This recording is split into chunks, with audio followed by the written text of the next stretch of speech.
Elizabeth Cady Stanton was not born like everyone else. No. She came into the world on November 12, 1815, in a small town called Johnstown, New York. From the outside, her life seemed perfect. Her family was wealthy, her home was grand, and she was surrounded by privilege.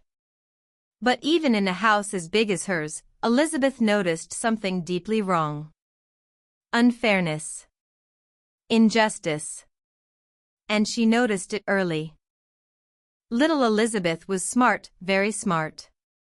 She was curious about everything, always asking questions, always wanting to know more. She would sit for hours, listening to her father, Daniel Cady, who was a respected judge and lawyer. His books filled the house, and Elizabeth loved to read them. She would run her fingers over the pages, feeling the power in the words. But there was a problem. Elizabeth wasn't supposed to want that kind of knowledge. She wasn't supposed to be as smart as the boys. Why? Because she was a girl. Her brothers had more opportunities. They went to school, studied at college, and learned about the law. Elizabeth? She was told her place was at home. She could read, yes, but only certain things. She could learn, but not too much. A girl's mind was not meant for big ideas, they said. It was meant for simple things, like sewing and cooking. This made no sense to Elizabeth. She knew, deep in her heart, that her mind was just as strong, just as capable as any boy's. Then, something happened that changed everything. Elizabeth's brother, Eleazar, died when she was just 11 years old. The loss was heartbreaking. She loved him dearly. But what her father said after his death left a mark on her soul. "Oh, Elizabeth," he said, his voice heavy with sorrow, "I wish you were a boy." His words, they cut her deeply. They weren't meant to hurt, but they did. It was as if her father, the man she admired most, saw no value in her. Just because she was a girl. She was stunned, but inside, something shifted. A fire ignited. She wouldn't accept this unfairness. She wouldn't sit quietly. No. Elizabeth was going to prove that she could be more than what society expected. She would fight. Fight for herself, for other women, for equality. But how? How could a young girl challenge the rules of society? She didn't know yet. But what she did know was that she had to learn. She had to be strong. She had to be ready. Elizabeth threw herself into her studies. She learned Greek, Latin, math, and philosophy, subjects that were usually reserved for boys. Her father didn't stop her. Perhaps he saw her determination. Perhaps he even admired it. Elizabeth worked hard, harder than anyone else. She wanted to show the world that she could do anything, be anything, regardless of her gender. Her mind was sharp, and her arguments were passionate. She loved to debate. She would stand in front of her father's law books and pretend to be a lawyer, just like him. But outside her home, the world was not so easy. Johnstown was a small town, and its people believed in old traditions. Girls were expected to marry, have children, and live quiet lives. But Elizabeth didn't want a quiet life. She wanted more. She dreamed of a world where women could be free. Free to learn, free to vote, free to have a voice. Her family, especially her father, didn't always understand her. They were proud of her intelligence, but they worried that her strong will might make her life difficult. After all, a woman who spoke her mind wasn't always welcome. Elizabeth could feel the weight of their expectations, but she refused to let it crush her dreams. There was one person who did believe in Elizabeth, her cousin, Gerrit Smith. He was a passionate abolitionist, someone who fought for the freedom of enslaved people. Garrett's home was a place of activism, of ideas. When Elizabeth visited him, she felt alive, inspired by the conversations around her. Garrett treated her as an equal. He encouraged her to think about big ideas, about justice, about equality. This was the first time Elizabeth felt that she could truly be herself. It was in these moments that her dreams of fighting for women's rights began to take shape. Her desire for change grew stronger with each passing year. She was frustrated by the limits placed on her and on other women. But what could she do? She was still so young. Still, the fire in her heart never dimmed. It only grew stronger as she watched the women around her live restricted lives, lives that were so much smaller than they deserved. At 16, Elizabeth went to Emma Willard's Troy Female Seminary, one of the best schools for girls at the time. It was here that she learned just how much women could achieve when given the chance. The education she received was excellent, but even in this progressive school, Elizabeth could see the limitations placed on women. The curriculum was designed to teach girls how to be good wives and mothers, not how to think critically or question the world around them. Still, Elizabeth soaked up every lesson, determined to use what she learned to fight for a better future. Her time at the seminary was a turning point. She was no longer just a young girl dreaming of change. She was becoming a woman who was ready to act. Elizabeth knew that education was power, and she was determined to use that power to challenge the world's unfairness. When she returned home to Johnstown after school, she was different. Her mind was filled with new ideas, new possibilities. She looked at the women around her, her mother, her sisters, her friends, and she saw their potential. But society did not see it. Society saw only their limitations. Elizabeth felt anger rise within her. How could the world be so blind? How could it not see the strength, the intelligence, the worth of these women? Her father, though still proud of her, hoped she would now settle down, marry, and live the life expected of her. But Elizabeth had bigger dreams. She knew that her life would not follow the traditional path. She didn't want to live quietly. She wanted to make noise. To shout. To stand up and say, "This is not right. Women deserve more." The fire inside her burned brighter than ever. And though she didn't yet know how or when, she knew one thing for sure: she was going to change the world. Elizabeth Cady Stanton was born to fight. Elizabeth Cady was passionate about justice. Ever since she was a young girl, she had felt the weight of injustice, not just in her own life, but in the lives of women everywhere. She knew something had to change, and she was determined to be part of that change. But Elizabeth's journey wasn't one she would walk alone. In 1839, she met Henry Stanton, a man whose ideas about freedom and justice matched her own, at least, in many ways. Henry Stanton was not just any man. He was a fierce abolitionist, someone who fought to end the evil of slavery in America. When Elizabeth first met him, she was drawn to his fiery speeches and his dedication to the cause of freedom. His words were like music to her ears. They spoke of justice, equality, and the belief that all people, no matter the color of their skin, deserved to be free. Elizabeth, who had grown up with a deep sense of right and wrong, felt a connection to Henry's fight.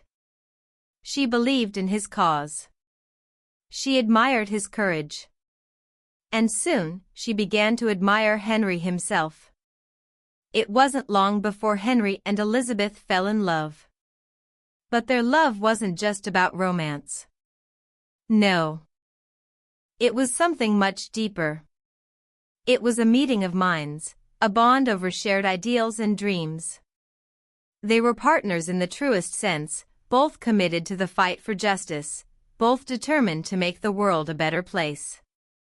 When they decided to marry, Elizabeth faced a choice that would define her. She had always been strong-willed, independent, and passionate about women's rights. She didn't want marriage to change that. In those days, a wife was often seen as her husband's property. She was expected to obey him, to follow his wishes without question. But Elizabeth wasn't like other women. She couldn't promise to obey Henry, not in the way society expected. So, she made a bold decision. At their wedding, she left out that word, obey, from her vows. It was a small act of defiance, yes, but it was also powerful. Elizabeth was sending a message. Marriage was a partnership of equals, not a relationship of master and servant. She and Henry were a team, two minds working together toward a common goal. Soon after their marriage, Henry and Elizabeth moved to Boston. The city was alive with ideas, filled with people who believed in freedom and justice. It was a place where activists gathered, where speeches were given, where movements were born. Boston was a city of action, and Elizabeth and Henry were right in the middle of it. Henry threw himself into the fight against slavery, working tirelessly to abolish this cruel practice. He traveled, spoke out, and joined other abolitionists in calling for an end to the suffering of millions of enslaved people. Elizabeth supported him fully, proud of his work. She, too, believed that slavery was a terrible injustice, a stain on the country. But as she stood beside her husband, something began to stir in Elizabeth's mind. She saw the injustice of slavery, yes. But she also saw another kind of injustice, one that no one seemed to be talking about. Women were oppressed too. They had no voice in politics, no right to vote, no say in how they lived their lives. Women couldn't own property, and their wages, if they worked, belonged to their husbands. They were treated as second-class citizens, much like slaves. Yet, no one was fighting for them. No one was calling for women to be free. The more Elizabeth thought about it, the more she realized that this was a battle that needed to be fought, too. Women deserved rights. They deserved to be heard. But where to begin? Women were expected to remain quiet, to stay in the background, especially in the political movements of the time. But Elizabeth couldn't stay silent. She couldn't sit back and watch as women's voices were ignored, as their lives were controlled by the men around them. Marriage brought new challenges for Elizabeth. She loved Henry, but she was no ordinary wife. Soon after their wedding, she became pregnant with their first child. Motherhood, with all its joy and responsibility, entered her life. Elizabeth loved her children deeply, and she wanted to be a good mother. But how could she balance this new role with her passion for activism? Could she be both a loving mother and a fierce fighter for justice? It was a question that weighed on her heart. Society told her that her place was now in the home, that her role was to care for her children and support her husband. But Elizabeth didn't agree. She didn't want to give up her dreams just because she had become a mother. She believed that women could do both. Women could raise families and change the world at the same time. And she was determined to prove it. Still, the struggle wasn't easy. There were days when Elizabeth felt torn between her duties at home and her desire to be part of the larger fight for women's rights. But she refused to choose one over the other. She would be a wife, a mother, and an activist. She would make her voice heard, no matter what. As the years went on, Elizabeth's passion for women's rights grew stronger. She began to see more clearly how deeply ingrained inequality was in society. Everywhere she looked, women were being held back, their talents ignored, their voices silenced. And she couldn't stand it. Something had to be done. While Henry continued his work in the abolitionist movement, Elizabeth started to focus on a new goal. She wanted to bring women's rights to the forefront of the national conversation. This was a different kind of fight, but one that was just as important. Women's freedom was tied to the freedom of all people. And Elizabeth was ready to lead that fight. In her heart, Elizabeth knew that this would not be easy. Change never was. But she had always been strong-willed, always determined. She had faced challenges before, and she had overcome them. Now, with Henry by her side and her mind filled with ideas, she was ready to take on this new challenge.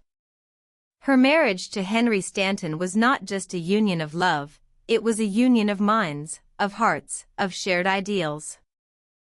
Together, they stood for justice. And while Henry's focus remained on ending slavery, Elizabeth began to plant the seeds of a movement that would one day grow into something unstoppable, a movement for the rights of women. As she moved forward into the next chapter of her life, Elizabeth knew one thing for certain: she would not rest until women had the freedom they deserved. It was her calling, her mission. And with every passing day, that mission became clearer and stronger. She was ready. The fight for women's rights was just beginning, and Elizabeth Cady Stanton was prepared to lead the way. The year was 1848. A time of change, of revolution, but not for women. They still lived in a world where they had no right to vote, no right to own property, and certainly no voice in public life. Their place was the home, nothing more. But Elizabeth Cady Stanton couldn't accept that. She never had.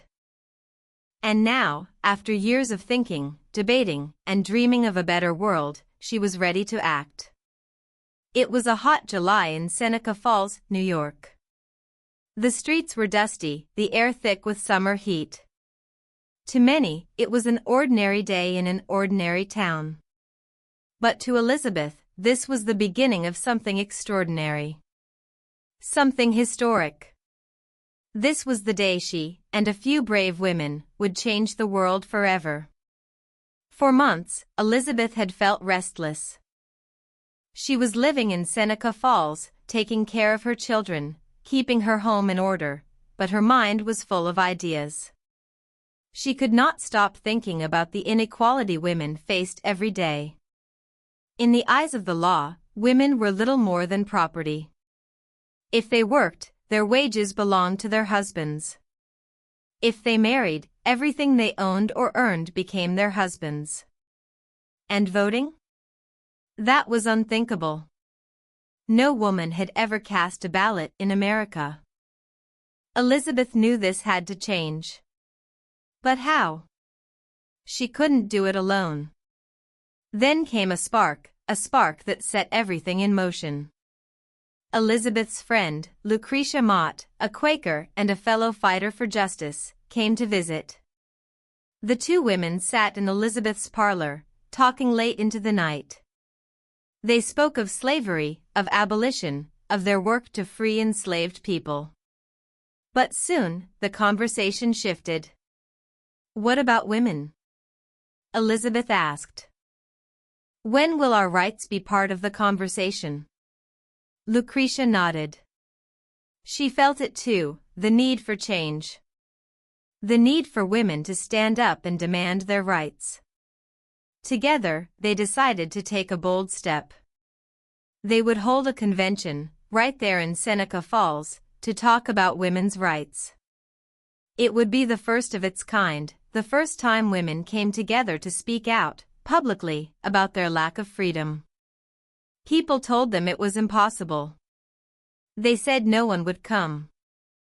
Women weren't supposed to speak in public. They weren't supposed to demand anything, least of all the right to vote. But Elizabeth didn't listen.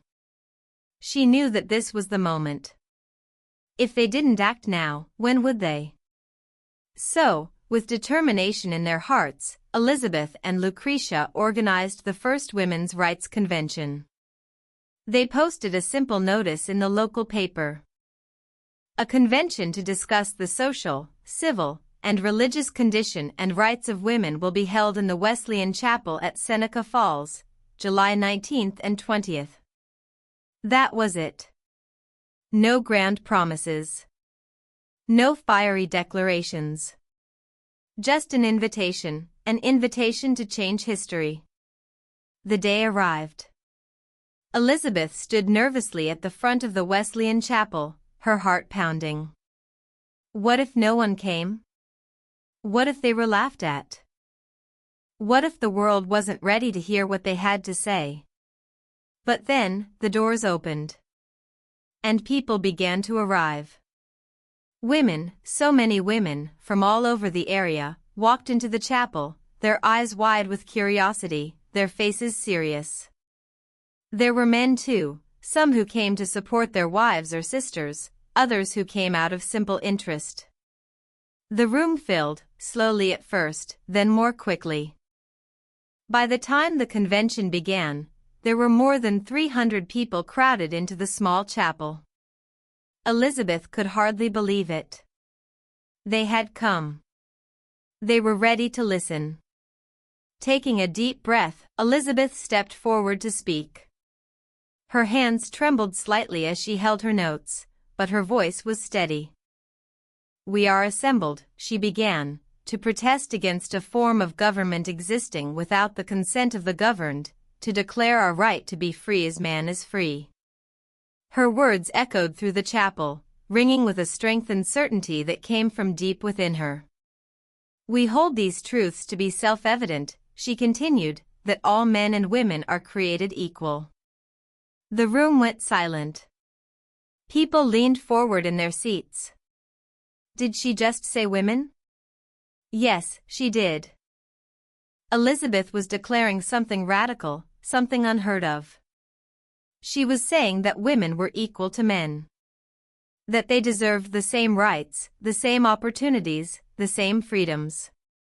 It was a bold statement, but it was true. And as she spoke, Elizabeth could feel the energy in the room shift. The women were nodding, murmuring in agreement. This wasn't just about words. This was about their lives. Their futures. Elizabeth went on to read what would become known as the Declaration of Sentiments. It was modeled after the Declaration of Independence, but this time, it wasn't just men seeking freedom, it was women. The document listed the injustices women faced, being denied the right to vote, being denied access to education, being denied the right to own property. It was a long list, and every woman in the room knew it by heart. They had lived it. Then came the most controversial part, the demand for women's suffrage. Elizabeth stood tall and declared, in no uncertain terms, that women should have the right to vote. This was too much for some. Even among the women present, there were those who thought it was going too far. Voting was a man's right, they said. Women weren't ready for such power. But Elizabeth didn't back down. If we are to have equality, she said, we must have the right to vote. At first, there was silence. The room seemed to hold its breath. And then, the applause began. Slowly at first, then louder, stronger. The women in the room were rising to their feet, clapping, shouting, cheering. They understood what Elizabeth was saying. And they agreed. This was the birth of a movement. A movement that would change everything. Over the next 2 days, the convention continued. There were speeches, debates, and discussions. The women talked about education, about property rights, about their place in society. They were filled with passion, with fire, with a new sense of purpose. By the end of the convention, they had signed the Declaration of Sentiments, committing themselves to the fight for women's rights.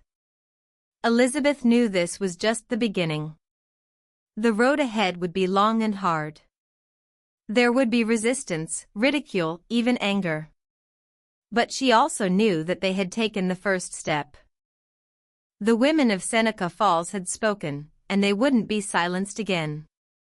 As Elizabeth left the chapel that day, her heart was full. Full of hope, full of determination. She had stood in front of a crowd and declared that women were equal. And they had listened. They had believed. The fight for women's suffrage had begun. And Elizabeth Cady Stanton was ready to lead the charge. Elizabeth Cady Stanton had 7 children. Yes, 7. From the outside, her life seemed chaotic, filled with the sounds of little feet running through the halls, laughter, cries, and endless responsibilities. But did that slow her down? No. Never. She was a mother, yes, but she was also a fighter. And nothing, not even the demands of motherhood, would stop her from changing the world. From the moment she married Henry Stanton, Elizabeth had known her life would be different. She didn't fit the mold of the perfect wife or perfect mother that society expected her to be. But she didn't care. She believed that women could do more, that they could be more than just caregivers. And she was determined to prove it through her own life. Her home was full of life. Laughter echoed from room to room as her children played, argued, and explored. There were always toys scattered across the floor, half-finished drawings on the table, and the sweet sound of voices singing or shouting. It was a house filled with energy. But it was also a house filled with ideas. While other women focused solely on household chores, Elizabeth's home was a place of revolution. In between caring for her children, Elizabeth worked. She wrote. She planned. Her desk was always stacked with books, letters, and drafts of speeches. She would spend hours at night, after her children were asleep, scribbling down her thoughts, ideas racing through her mind. She had so much to say. And she knew that every word, every speech, every article she wrote was part of a much bigger fight, a fight for the rights of women everywhere. Why should being a mother stop me from changing the world, she would say, her eyes shining with determination. Elizabeth didn't believe that motherhood and activism had to be separate. No. She believed they could go hand in hand. And she was right. Raising 7 children was no small task. Each day was filled with the challenges of feeding, dressing, teaching, and comforting them. And yet, Elizabeth always found time to do her work. She didn't just balance her responsibilities, she blended them. Her children were part of her mission. She raised them to believe in justice, to understand the importance of equality, and to question the world around them. They grew up surrounded by ideas of freedom and fairness, and by their mother's fierce passion for change. But it wasn't easy. There were days when Elizabeth felt exhausted, when the weight of her responsibilities seemed almost too much to bear. She was, after all, only human. There were moments when she doubted herself, wondering if she could really make a difference while raising so many children. But those doubts never lasted long. She would always return to her work with renewed energy, pushing forward, knowing that the fight for women's rights was worth every struggle. Elizabeth's husband, Henry, was often away. He traveled for his work as an abolitionist, fighting against the evil of slavery. So, Elizabeth was left to manage the household alone much of the time. But she didn't mind. In fact, she thrived in the chaos. Her home was her battlefield, and she was both the general and the soldier. In between rocking babies to sleep and helping with school lessons, she wrote speeches that would inspire generations. She penned letters to her allies in the women's rights movement, strategizing about how they could push forward. Her mind never stopped working. She was constantly thinking about new ways to advance the cause, new ways to make sure that women's voices were heard. And Elizabeth wasn't alone. Her home became a gathering place for other women who shared her vision. They would come, sometimes with their own children in tow, and sit in her parlor, discussing the future. These meetings were electric. Ideas flew back and forth, plans were made, and strategies were drawn up. Elizabeth was at the center of it all, her mind sharp, her heart full of purpose. She knew that what they were doing was revolutionary. They were dreaming of a world where women could vote, own property, and have a say in the decisions that affected their lives. A world where women weren't seen as second-class citizens, but as equals.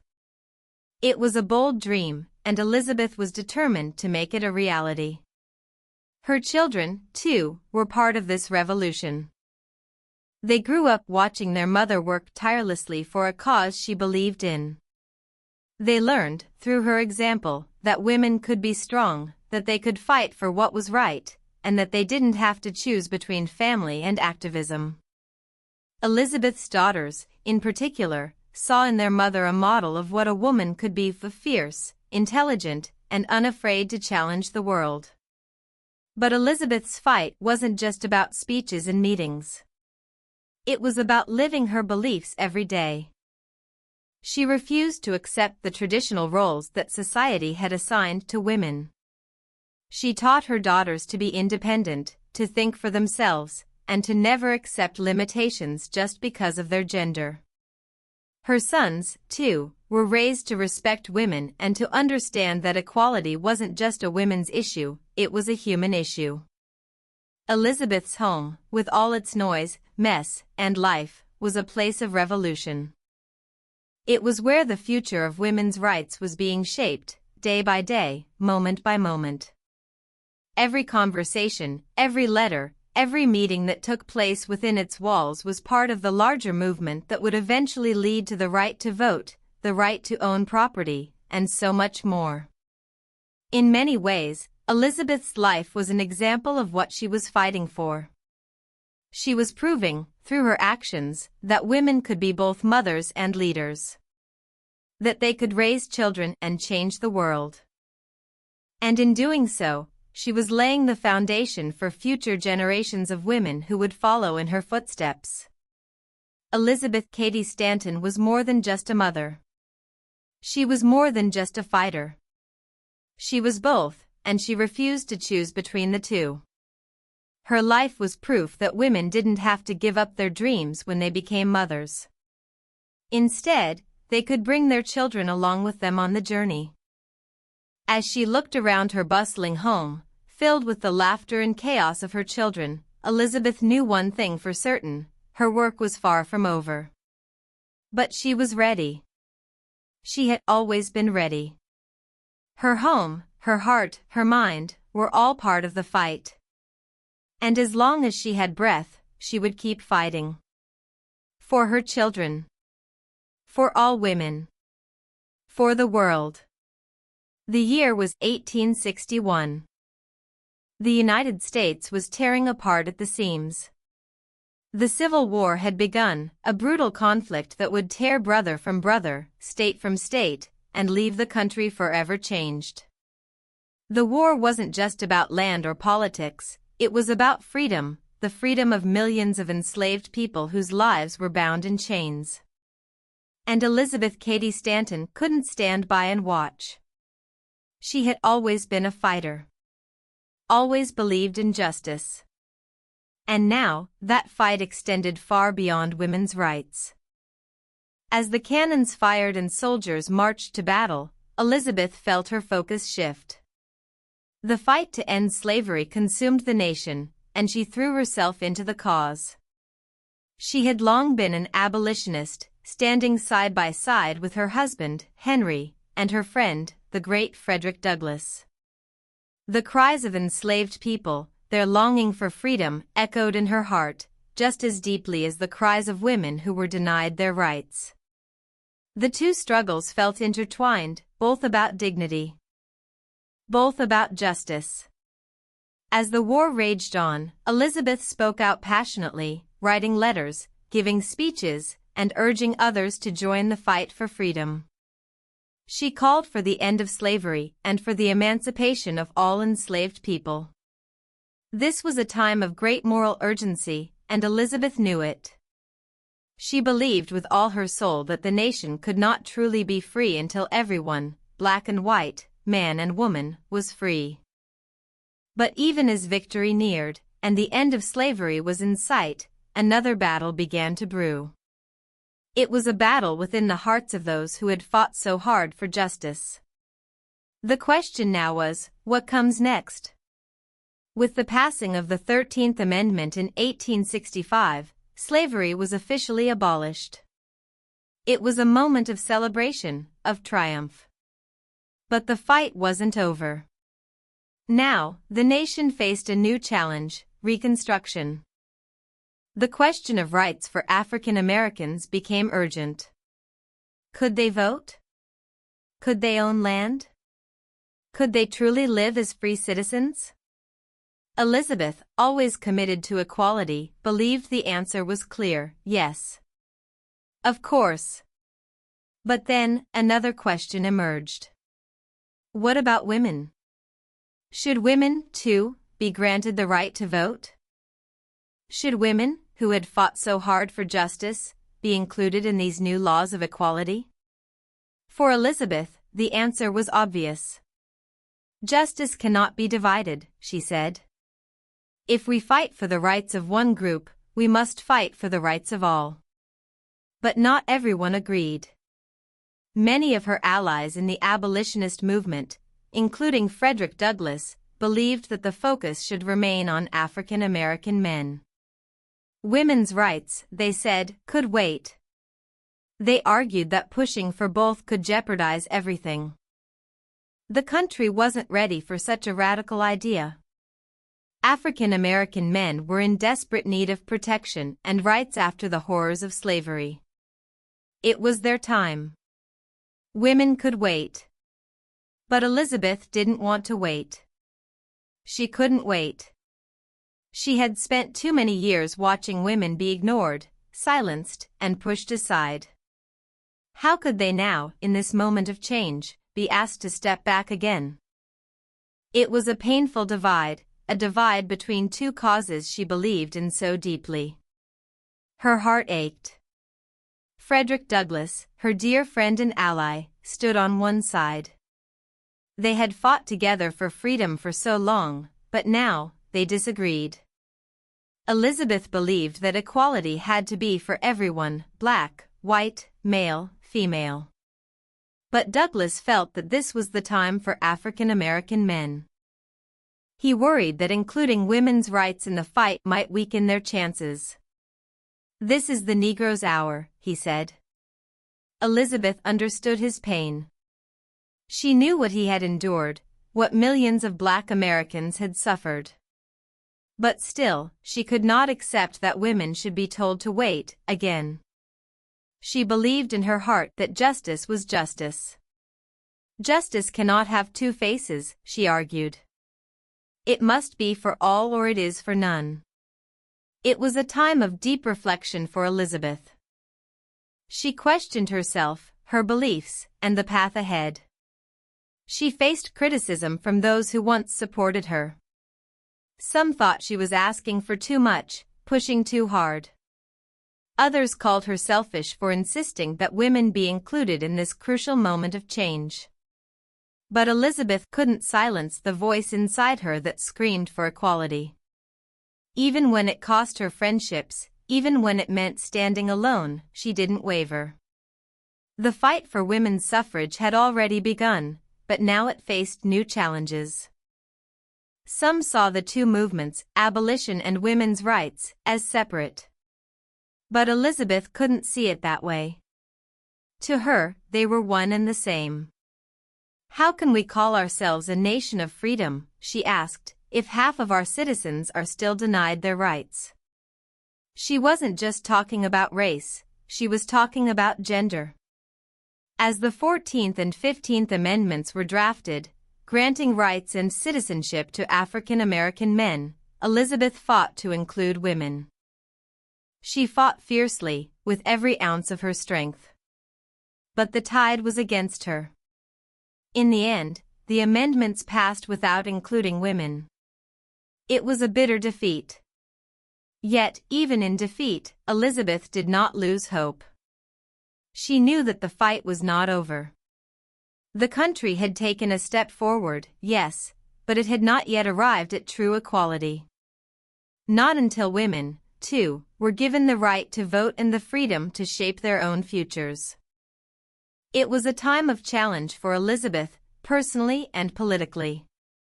She lost support from some of her oldest allies, and many in the abolitionist movement distanced themselves from her.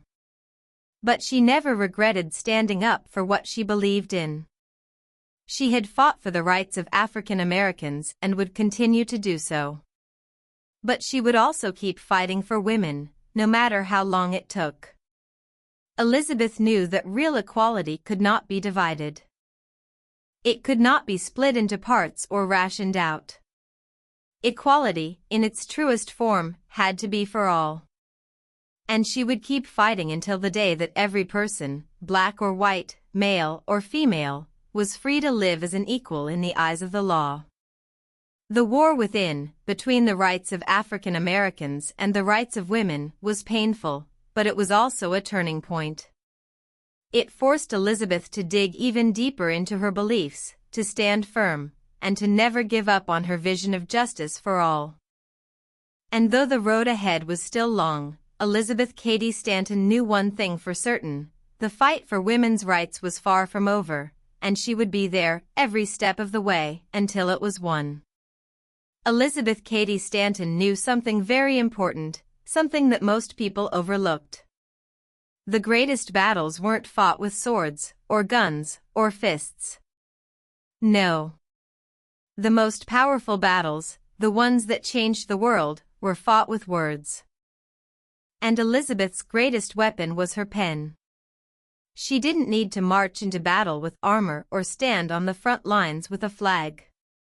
She had a mind full of ideas, a heart full of passion, and the ability to put those thoughts on paper in ways that made people think, made them question, made them angry, and sometimes, made them inspired.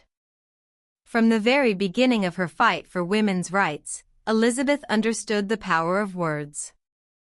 She knew that if she could make people listen, really listen, they might begin to see the world the way she saw it, a world where women were treated as equals, where they could vote, own property, and live free. So, she wrote letters, speeches, articles. She filled pages with her arguments, her frustrations, and her hopes. But it wasn't just about writing for her allies. No, Elizabeth wanted to reach everyone. She knew her words had to go beyond the circles of those who already agreed with her. They had to reach the people who were resistant, who didn't believe women deserved rights. Her writing had to be clear, bold, and, yes, sometimes shocking. If she didn't challenge society, who would? Elizabeth's words stirred people. They struck nerves. They made people uncomfortable. She called out the injustice of women being denied the vote. She pointed out the hypocrisy of a country that claimed to believe in freedom but kept women in chains of tradition and silence. And as she wrote, her words traveled through newspapers, pamphlets, and speeches delivered at conventions across the country. People read her words, and they talked about them. Some agreed. Some didn't. But no one could ignore her. Then came her most daring work. The Woman's Bible. Elizabeth had always questioned the way religion was used to control women. She saw how religious teachings were twisted to keep women in their place, to make them obedient and silent. Obey your husband, the Bible said. Women should remain quiet in churches. Elizabeth couldn't stand it. How could sacred texts be used to justify oppression? So, in 1895, she decided to do something unthinkable. She began writing the Woman's Bible, a book that would question and reinterpret the Bible's teachings on women. It was a radical, dangerous move. No one had ever dared to challenge the Bible this way, at least, not publicly. But Elizabeth was not afraid. She believed that if women were ever going to be truly free, they had to think freely. They had to question everything, even the things that seemed untouchable. And for many, the Bible was untouchable. The woman's Bible wasn't meant to destroy religion. No. Elizabeth wanted to free women from the narrow interpretations that had kept them in chains for centuries. She argued that the Bible had been used, over time, as a tool of patriarchy, a way for men to keep power over women. She wanted to show that the Bible could be understood differently. That it didn't have to be used as a weapon against women's rights. But not everyone saw it that way. The reaction was intense. People were shocked. Outraged. How dare she? How dare Elizabeth Cady Stanton, a woman, no less, question the Word of God? Even some of her closest allies in the women's suffrage movement distanced themselves from her. They thought she had gone too far. We cannot win the vote if we alienate religious people, they said. Elizabeth, you're making enemies we can't afford to have. It was true. The woman's Bible was not popular among many suffragists, including her longtime friend and partner in the fight for women's rights, Susan B. Anthony. Susan admired Elizabeth, but she didn't agree with this. She believed the movement needed to stay focused on getting the vote, not on challenging religion. Elizabeth felt the sting of their rejection. It hurt deeply to be criticized by the very people she had fought alongside for so many years. But did she regret writing it? No. Not for a second. She stood firm in her beliefs. Elizabeth had never been one to back down when the fight got tough, and this was no different. She knew that what she had written was important. It was dangerous, yes. It was controversial. But it was the truth as she saw it. If women are ever to be free, she wrote, they must challenge the teachings that have been used to keep them in chains. She believed this with all her heart. And even though the woman's Bible cost her some friends and allies, she knew that her words had made an impact. People were talking. People were thinking. And that was exactly what she wanted. Throughout her life, Elizabeth used her words to challenge the status quo. She wrote passionately about the right to vote, the right to own property, the right to have a voice in society. And her words traveled far beyond what she could have imagined. Even when she was no longer able to stand on stages or travel across the country, her pen remained her voice, and it was loud. Elizabeth's words lived in every speech, every article, every letter she sent out into the world. They lived in the minds of the women who read them, who were inspired by them, who carried on her fight. And they lived on, long after her death, in the movements she helped to create, in the rights that women eventually won. Even though the woman's Bible caused controversy, it was just one chapter in a long story of Elizabeth's influence. Her other writings continued to inspire. Her speeches were reprinted, her ideas spread, and her legacy grew. She didn't just help shape the women's suffrage movement, she gave it words that could last through the years, through the battles, and through the victories. In the end, Elizabeth's greatest weapon wasn't her fiery speeches, or her ability to organize, or even her relentless activism. It was her words. Words that could inspire and infuriate. Words that could lift people up and tear down the walls of oppression. Words that gave women the power to think for themselves, to question, to demand, and to fight for their own freedom. Elizabeth Cady Stanton may have passed from this world, but her words? They never died. They lived on, echoing through history, through every vote cast by a woman, every law passed in favor of women's rights, and every person who dared to believe in true equality. The road to suffrage was long, winding, and filled with obstacles. But Elizabeth Cady Stanton never gave up. How could she? The fight for women's right to vote had become her life's work, her passion, her mission. And no amount of boos, hisses, or laughter could silence her voice. Elizabeth knew that what she was asking for seemed impossible to many. The idea that women, who had long been considered unfit for politics or leadership, could cast a vote in elections. To some, it was laughable. To others, it was threatening. But to Elizabeth, it was justice. Plain and simple. She couldn't understand how a nation that prided itself on freedom and democracy could deny half its population the right to vote. How could they call this country free if women were still treated as second-class citizens? And so, she set out on a journey. She traveled from town to town, from state to state, speaking to anyone who would listen, and even to those who wouldn't. Elizabeth stood in front of crowds large and small, and she spoke with a fire that couldn't be ignored. The ballot, she said, is the most powerful weapon in the hands of a citizen. And women, too, deserve that weapon. But oh, how hard it was. She faced ridicule at nearly every turn. There were men in the crowd, sometimes even women, who laughed at her, who shouted at her to go home and mind her children. They called her names, insulted her, tried to shame her. Women have no place in politics, they shouted. Go back to your kitchen. Elizabeth stood tall. She had heard it all before. The insults, the laughter, it didn't shake her. She knew this fight was bigger than her, bigger than the moment.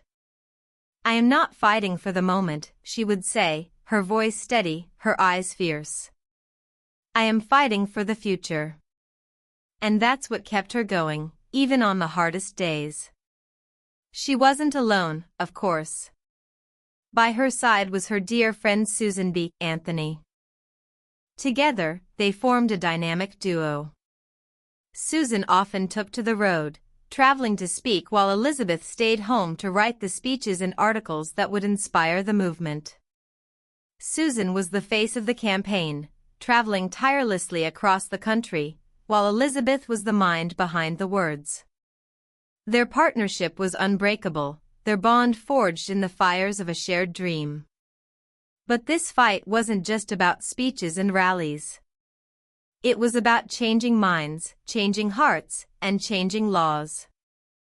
It was about convincing state governments to pass laws that would allow women to vote. Elizabeth and Susan lobbied state legislators, knocking on doors, writing petitions, and never giving up, even when they were told no again and again. In 1869, the movement saw its first glimmer of success. The Wyoming Territory granted women the right to vote. It was a small victory, but it was a victory nonetheless. For Elizabeth, it was proof that change was possible. If Wyoming could see the truth of women's suffrage, so could the rest of the nation. Slowly, other states began to follow: Utah, Colorado, and Idaho. State by state, the movement grew stronger, and more women and men joined the cause. But victory was still far away. The suffrage movement faced fierce opposition, not just from ordinary people but from politicians, newspapers, and even religious leaders. Many believed that giving women the vote would destroy the family, that women would abandon their homes, their children, their roles as caregivers. A woman's place is in the home, they argued. Politics is for men. It was a deeply ingrained belief, one that had been passed down through generations. But Elizabeth didn't believe it. She never had. She knew that women could be both mothers and voters, wives and leaders. She knew that women had the intelligence, the passion, and the strength to make decisions for themselves and their country. And she knew that one day, the rest of the world would see it too.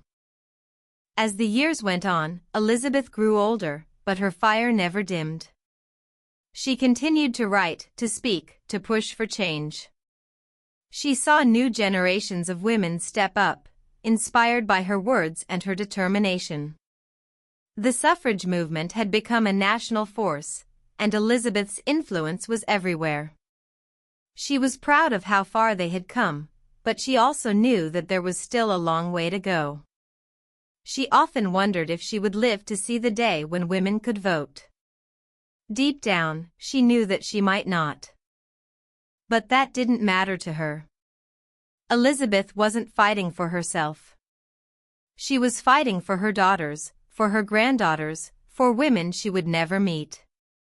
This fight is for the future, she reminded herself, again and again. It gave her strength on the days when progress seemed slow, when defeat loomed on the horizon. In 1890, two rival suffrage organizations merged to form the National American Woman Suffrage Association. Elizabeth was named the organization's first president.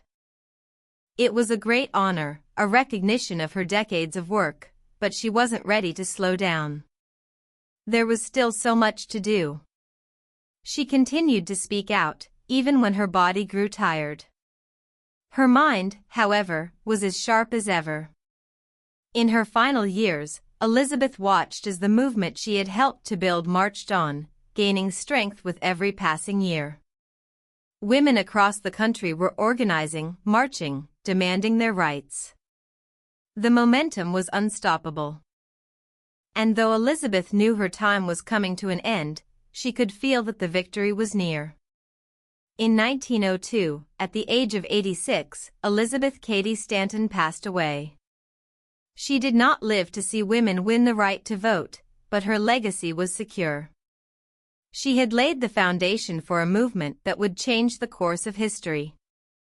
And 8 years after her death, the 19th Amendment was passed, granting women the right to vote in the United States. Elizabeth's words. Her fire, her determination, lived on. She had fought for the future, and in the end, the future had listened. The road to suffrage had been long, but it had been worth every step, every struggle, every battle. And though Elizabeth did not see the final victory with her own eyes, she had always known that it would come. "I am not fighting for the moment," she had said. "I am fighting for the future." And she was right. The road to justice is rarely a straight line. And for Elizabeth Cady Stanton, it was a path filled with twists, turns, and painful setbacks. She had always known the fight for women's rights wouldn't be easy. But knowing that didn't make the defeats any less heartbreaking. There were moments, many moments, when it seemed like the fight was lost, when victory seemed farther away than ever. It wasn't just the opposition from society, the men who shouted at her to stay in her place, the newspapers that mocked her, the politicians who refused to listen. No, the hardest blows often came from closer, from the people she had counted on, the ones who were supposed to be on her side. Laws that she had worked so hard to get passed were rejected time and again. She saw the suffrage movement take one step forward, only to be pushed 2 steps back. States where she thought they had a chance to make progress turned against them. Votes in Congress that seemed promising ended in bitter disappointment. And at times, it felt as though the entire world was against her. Elizabeth had spent her life pouring her heart into this movement. She had written speeches that stirred crowds to tears, letters that were sent far and wide, and books that challenged the very foundation of society. But even with all that effort, change seemed agonizingly slow. Each rejection, each broken promise, each moment of defeat, weighed heavily on her. And then there were the personal heartbreaks, the ones that hurt even more deeply. One by one, Elizabeth saw people she loved drift away from the cause. Friends who had once stood beside her, who had believed in the fight for women's rights, began to doubt. They said the movement was too radical, that it was asking for too much. Some of them, people she had fought alongside for years, turned their backs on her entirely. And it wasn't just friends. Even members of her own family found it hard to support her as she pushed forward with her bold vision for women's equality. But the hardest blow of all?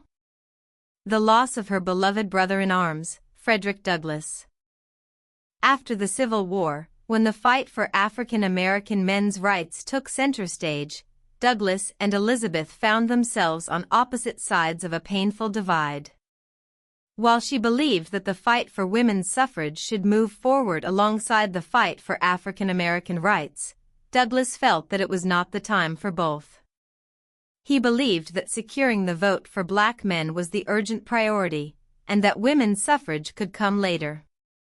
It hurt Elizabeth deeply to lose his support. They had shared so much, years of working together, dreaming of a better world for all. And now, he no longer stood by her side. The friendship wasn't entirely broken, but it was changed, and it was a loss that she carried with her. Then came the losses closer to home, her own family. Elizabeth had 7 children, and she loved them dearly, but even in her own household, there were struggles. One of her sons, Theodore, opposed her involvement in the suffrage movement. He thought she should step back, stop pushing so hard. It was a painful blow to hear those words from her own child. How could someone she had raised, someone she had taught to value justice, turn away from her fight? And there were other personal tragedies. Elizabeth's dear husband, Henry, who had once stood beside her in the early years of their marriage, drifted further and further from the cause as time went on. He supported her in his own way, but he didn't share her fierce dedication to women's suffrage. In many ways, Elizabeth had always felt alone in her marriage, especially as her passion for the movement grew stronger. Yet, through all these setbacks, through the defeats, the broken friendships, the personal losses, Elizabeth never stopped. Even when her body began to weaken with age, her spirit remained as strong as ever. She knew, deep in her heart, that this fight wasn't just for her. It wasn't even for the women of her generation. It was for the generations to come. She was fighting for daughters, granddaughters, and great-granddaughters who might never know her name, but who would live in a world shaped by her courage. Every defeat made her more determined. Every time a law was rejected, she picked up her pen and wrote another letter, another speech. Every time a protest was broken up or silenced, she found a new way to rally the troops. Elizabeth was a woman who couldn't be silenced. Her words, her voice, her passion could not be stopped. She traveled the country, even when she was tired. She stood on stages and spoke to crowds, even when she felt the weight of years on her shoulders. And when she couldn't travel anymore, she wrote. She wrote letters, articles, and books, reminding the world that the fight was not over. She never let herself believe it was too late. Every step we take, she said, brings us closer to equality. And she was right. Little by little, the movement grew stronger. Each small victory, each woman who joined the cause, each man who began to see the truth of their fight, was a step forward. Elizabeth knew that change was slow. She had seen it, lived it. But she also knew that change was possible. She believed it with every fiber of her being. And that belief kept her going, even when the odds seemed stacked against her. By the time Elizabeth reached her later years, she had lived through more defeats and heartbreaks than most people could imagine. But her spirit was unbreakable. She may not have lived to see women win the right to vote, but she never doubted that they would. The setbacks, the struggles, they were just part of the journey. Each one only made her more certain that the fight was worth fighting. As Elizabeth Cady Stanton looked back on her life, she saw the battles, the losses, and the victories, all woven together. She had given everything she had to this cause. And though the road had been hard, so hard, she never once regretted the path she had chosen. Her fight was for the future. And she knew, in the depths of her soul, that the future would bring the equality she had dreamed of. One small step at a time. The years passed, and Elizabeth Cady Stanton began to feel the weight of time. Her body grew weaker, her steps slower, but her spirit burned just as fiercely as it had in her youth. She had spent decades fighting for women's rights, pouring her heart and soul into the movement. She had seen victories and defeats, cheers and jeers, but the one thing that never changed was her belief in the cause. As Elizabeth grew older, she knew it was time to step back. Time to let the younger generation take the lead. It wasn't an easy decision. After all, this movement had been her life's work. But she understood that a revolution isn't carried by one person alone. It grows, it spreads, it passes from hand to hand like a torch, lighting the way for those who come next. And so, Elizabeth watched as younger women she had inspired, took up the fight. They were bold, passionate, determined, just like she had been. They had read her words, listened to her speeches, and now they were ready to carry the movement forward. These women were not just followers. They were leaders in their own right, filled with ideas and energy, ready to continue what Elizabeth had started. Elizabeth felt a deep sense of pride. She had planted the seeds of change, and now she was watching them grow. She had opened the door for a new generation of women who would not accept silence, who would not accept second-class status. They would continue the battle for suffrage, for equality, for a better world. And Elizabeth? She would be there, guiding them, even from a distance, even as her role shifted from leader to mentor. One of the most remarkable things about Elizabeth was her willingness to pass the torch. She didn't cling to power or demand the spotlight. No. She understood that real change would only come if the movement was bigger than any one person. She welcomed new voices, encouraged fresh ideas, and gave the younger women the space to grow into their own roles as leaders. She watched as Susan B. Anthony, her lifelong friend and partner in the struggle, continued to travel, to speak, to rally women and men to the cause. Though Elizabeth's health no longer allowed her to take the stage, Susan carried on the work, with Elizabeth's words echoing in every speech, every plea for justice. Their partnership was unshakable, even as the years went by. But it wasn't just Susan. New faces emerged, young women full of fire, ready to take the fight for women's suffrage to new heights. Elizabeth saw these women rise, and though she couldn't stand beside them in person, she was with them in spirit. She wrote letters, she offered advice, and most importantly, she encouraged them to be bold. "Do not be afraid to challenge the world," she would say. "Do not be afraid to demand what is rightfully yours." Elizabeth was watching a movement become a force of nature. What had once been a few voices crying out for justice had grown into a national movement. Women were organizing, marching, demanding their rights with a determination that could not be ignored. State by state, the push for suffrage was gaining momentum. And though the path was still long, the fire that Elizabeth had lit could not be extinguished. There were moments when Elizabeth would sit in her quiet home, reflecting on the journey that had brought her here. She had started this fight at a time when no one believed it was possible. When people had laughed at the idea of women voting, when society had told her she was asking for too much. But look at how far they had come. Elizabeth knew that change was slow, painfully slow.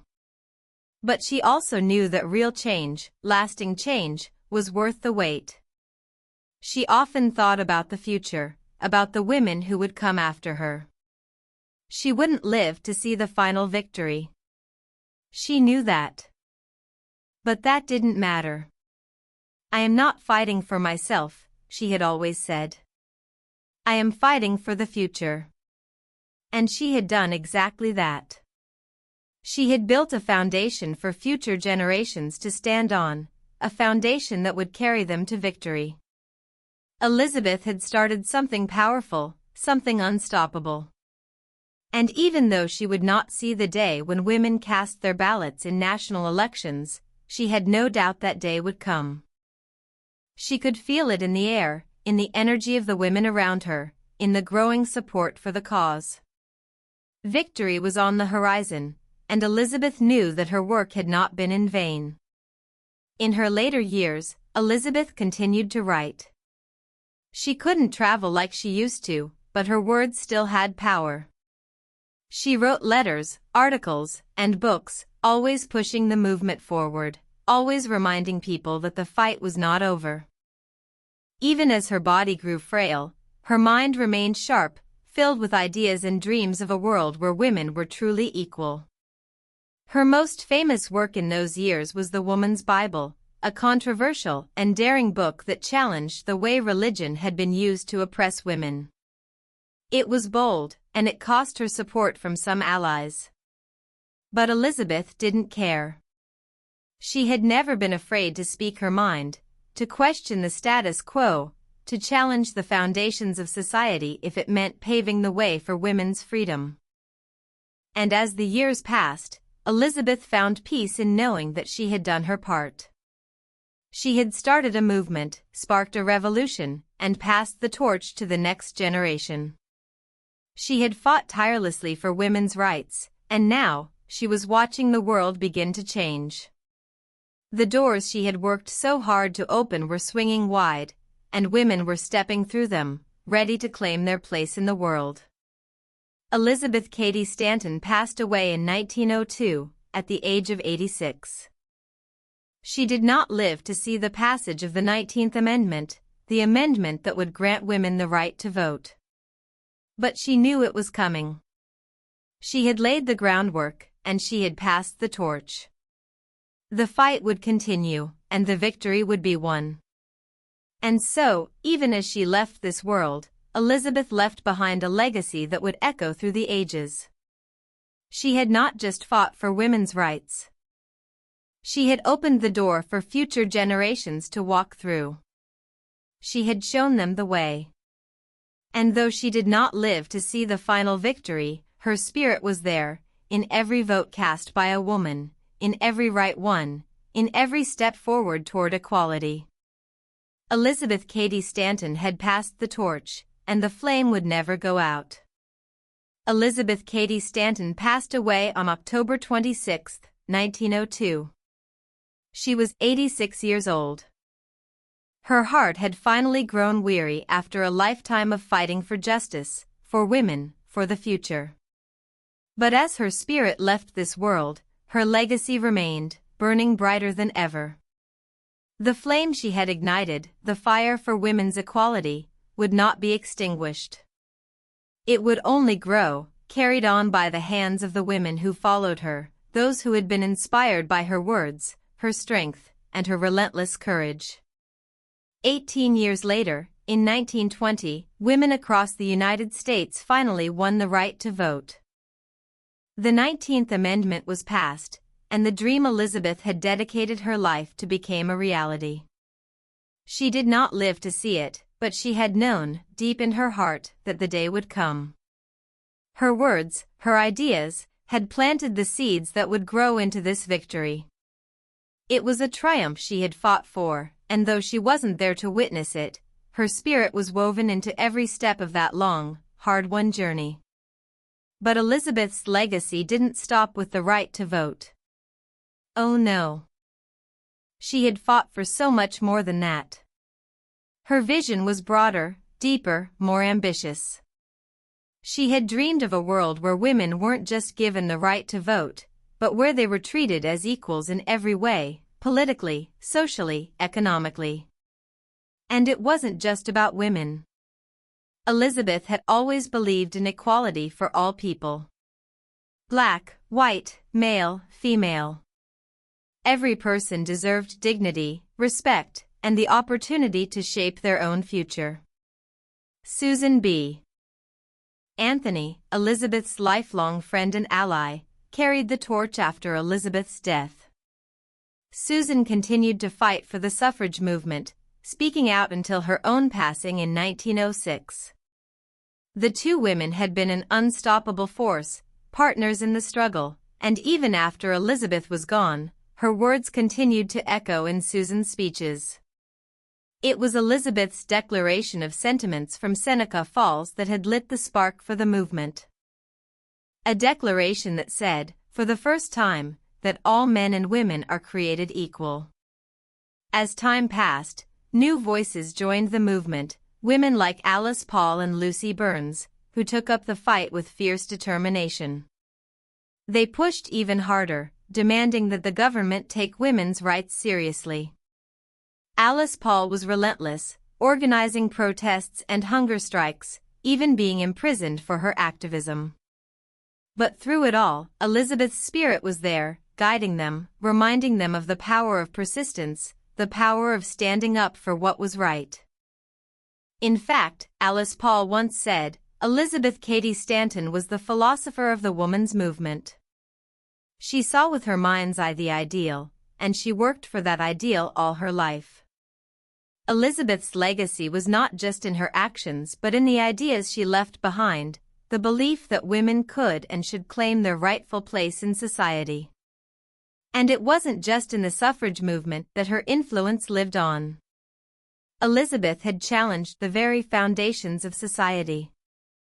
Through her writing, particularly the Woman's Bible, she questioned the religious teachings that had been used to keep women in subservient roles. This was a radical move, one that shocked even some of her closest allies. But Elizabeth never shied away from controversy. She had always believed that if women were to be truly free, they needed to think freely, question everything, even the things society told them were sacred. Her bravery, her willingness to speak out, no matter the cost, left an indelible mark on history. The women who followed in her footsteps, whether they were fighting for the right to vote, for better wages, for education, or for the right to control their own bodies, were standing on the foundation Elizabeth had built. Her work had paved the way for the future. Her legacy lives on in the laws that protect women today. The right to vote was just the beginning. In the years that followed, women fought for and won many more rights. The right to own property. The right to education. The right to equal pay. The right to make decisions about their own bodies. These victories, each one hard-earned, each one a step toward equality, were possible because Elizabeth Cady Stanton dared to dream of a world that could be different. But perhaps her greatest legacy is in the hearts of women. Elizabeth gave women something they had been denied for so long, a voice. She showed them that their voices mattered, that they had the right to speak out, to demand change, to challenge the systems that oppressed them. Her courage, her determination, inspired generations of women to follow in her footsteps. Today, her influence can still be felt. When women march in the streets for their rights, when they stand at podiums demanding justice, when they speak out against inequality, they are carrying forward Elizabeth's legacy. Her words still echo in the halls of justice, in the classrooms where young girls learn that they can be anything they want to be, in the workplaces where women demand equal pay and respect, in the legislative chambers where laws are written that ensure women have the same rights as men. Elizabeth Cady Stanton may have passed from this world, but her ideas, her vision, her unbreakable belief in equality live on. Every woman who votes, who runs for office, who stands up for her rights, is part of the legacy that Elizabeth left behind. And it wasn't just women. Elizabeth had fought for justice for all people, regardless of race or gender. Her belief in universal equality still resonates today, in every movement that seeks to break down barriers and build a more just world. Her voice, strong and unwavering, still calls to us from the past, reminding us that the fight for equality is never over, that progress comes from those who dare to stand up, who dare to speak out, who dare to believe that change is possible. Elizabeth Cady Stanton started a revolution. And that revolution continues, stronger than ever, in the hearts of everyone who dares to dream of a better world. Her legacy lives on. Today, when we speak of Elizabeth Cady Stanton, we don't just speak of a woman from history, we speak of a voice that never fades, a force that still echoes through time. Her life was not just a series of events, it was a dream, a battle, a fire for justice. A dream of equality that didn't end with her death but continues to inspire, still flickering, still alive, in the hearts of women and men around the world. Elizabeth wasn't just any woman. She was a trailblazer. A woman who dared to question the way things were and imagined how they could be. In a time when women were told to sit down, be quiet, and follow the rules, Elizabeth stood up. She spoke loudly, boldly. She didn't ask for permission. She demanded justice. But who was Elizabeth Cady Stanton, really? What made her different? What gave her the strength to keep going, even when the world seemed determined to silence her? The answer lies in her story. In the experiences that shaped her, the battles she fought, and the fire in her heart that refused to die. Born in 1815, Elizabeth was a girl who grew up surrounded by limitations. She saw how women were treated, how they were expected to be silent, obedient, and powerless. She watched as her brothers were sent to school and given opportunities that were never offered to her. And it hurt. It lit a fire in her that would never go out. But rather than accepting this as the way things were, Elizabeth began to dream. She dreamed of a world where women could be equals, where they could learn, vote, and make their own decisions. And from that young age, Elizabeth knew that she wasn't just going to dream, she was going to fight. Her journey wasn't easy. She faced ridicule. She faced rejection. Even her father, who she loved dearly, once said, "I wish you were a boy." Those words cut deep. But they also fueled her passion.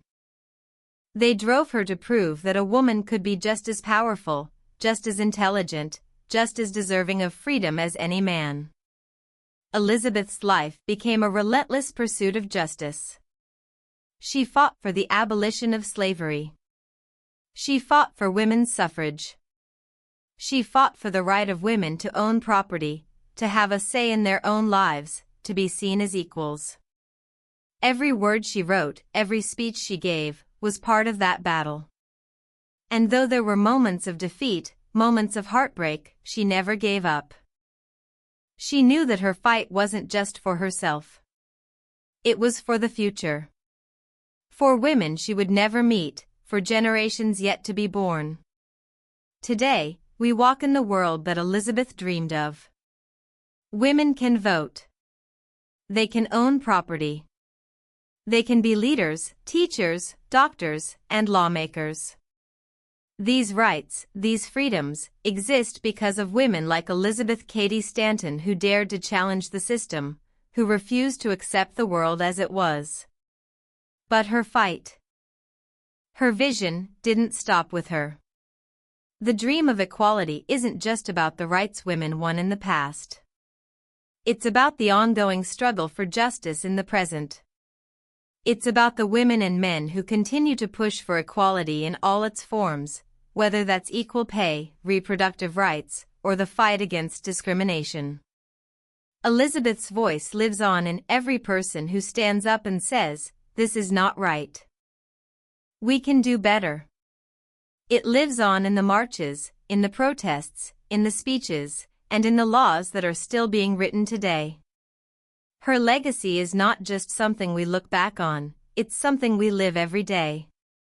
And here's the thing about Elizabeth's voice. It's not just for women. Her dream of equality was a dream for all people. She believed that justice couldn't be divided. That men and women, black and white, rich and poor, all deserved the same rights, the same respect. Her fight was a fight for humanity, for a world where every person is treated with dignity. That's why Elizabeth's story isn't just history. It's a reminder.